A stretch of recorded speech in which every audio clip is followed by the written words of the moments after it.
கடந்த 10 ஆண்டுகளுக்கு முன்பு 20 ஆண்டுகளுக்கு முன்பு இருந்ததுக்கும் இப்போ என்னென்னு கேட்டிங்கன்னா, அப்போ வந்து உங்களுக்கு வந்து இது கிடையாது, இந்த சோஷியல் மீடியா கிடையாது. இப்போ சோஷியல் மீடியாவில் போட்டு கிழிக்கிறான்.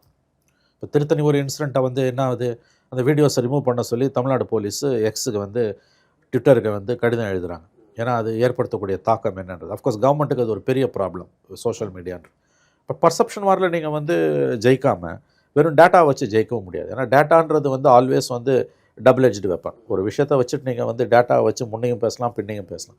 காமன் மேனுக்கு அவன் பாதிக்கப்படும் போது என்சிஆர்பி டேட்டாவோ XYZ டேட்டாவோ டசன்ட் மேக் சென்ஸ். அது அவனுக்கு எந்த விதமான அர்த்தத்தையும் கொடுக்க போகிறது கிடையாது.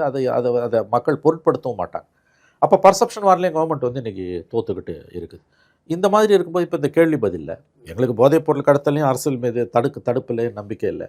அது கவர்மெண்ட் வந்து திருப்தி இல்லை, சட்டம் ஒழுங்கு திருப்தி இல்லை, பெண்கள் பாதுகாப்பு திருப்தி இல்லை. அப்போ இந்த மாதிரி சொல்லிட்டு பட் கடைசியாக வரும்பொழுது மட்டும் 30%. அப்போ நீங்கள் வந்து அது எப்படி பிரியுதுன்னா 26-21 பிரியுது.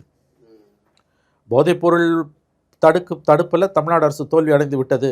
அதை வந்து அது வந்து யாருக்கு ஓட்டு போடுவேன்னா அதிமுக போடுவேன்னு ஒரு செக்ஷனும் விஜய்க்கு போடுவேன்னு ஒரு செக்ஷனும் சொல்கிறாங்க.